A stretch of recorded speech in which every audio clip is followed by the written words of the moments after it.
நாங்கள் ஒரு சாதாரண குடும்பம், கிராமத்தில் வாழும் குடும்பம், ஒரு ஏழை குடும்பம். இந்த மாடுகளும் கன்றுகளும் தான் எனக்கு என் குடும்பத்தை நடத்த உதவுகின்றன. என் கணவருக்கு மது குடிக்கும் பழக்கம் ஏற்பட்டது. அவர் மிகவும் பெரிய மதுபிரியராகிவிட்டார். அவர் எங்கு சென்றாலும் அங்கேயே விழுந்து விடுவார். நல்லதோ கெட்டதோ எந்த நிகழ்ச்சிக்கு சென்றாலும் அங்கே குடித்து விழுந்து விடுவார். வேலைக்கு போவதாக சொல்லி சென்று அங்கேயும் குடித்து விழுந்து விடுவார். மாடுகளுக்கு தண்ணீர் கொடுக்கச் சென்றாலும் அங்கேயும் குடித்து விழுந்து விடுவார். அக்கம்பக்கத்தவர்கள் சொல்லுவார்கள், பார், உன் கணவர் அங்கே விழுந்து கிடக்கிறார் என்று.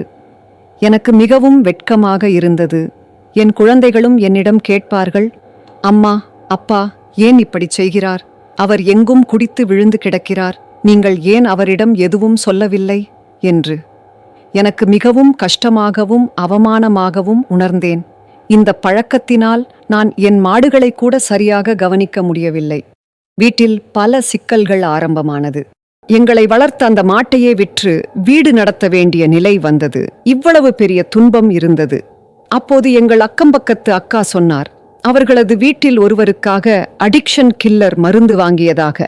அவர் எனக்காகவும் வாங்கித் தருவதாக சொன்னார். அவர் அதை செய்தார்.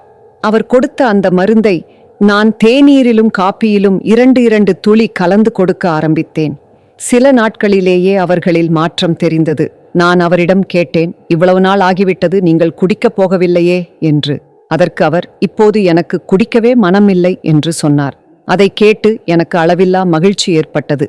அவர் அடிக்ஷன் கில்லர் மருந்தை எடுத்ததிலிருந்து அவரது மது பழக்கம் முற்றிலும் விட்டுவிட்டது. இப்போது அவருக்கு குடிக்க வேண்டும் என்ற எண்ணமே வரவில்லை. இப்போது அவர் மாடுகளையும் கன்றுகளையும் கவனிக்கிறார், வீட்டையும் கவனிக்கிறார். எந்த பிரச்சனையும் இல்லை. அவர் வேலைக்கு சென்று நேரத்திற்கு வீட்டிற்கு திரும்புகிறார். நான் மற்றும் என் குடும்பம் இன்று மகிழ்ச்சியாக இருப்பதற்கான காரணம் இந்த அடிக்ஷன் கில்லர் தான்.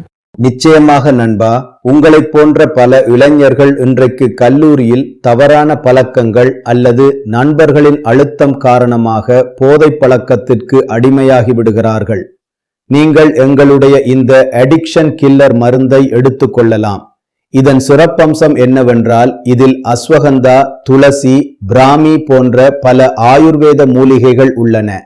இந்த மூலிகைகள் உடலில் சென்று மெட்டபாலிசம் சரியாக இயங்க உதவுகின்றன. இதற்கு மேலாக இதில் உள்ள ஆல்கலாய்டுகள் மூளையை தூண்டி உங்களை போதை பழக்கத்திலிருந்து வெளியே வர உதவுகின்றன.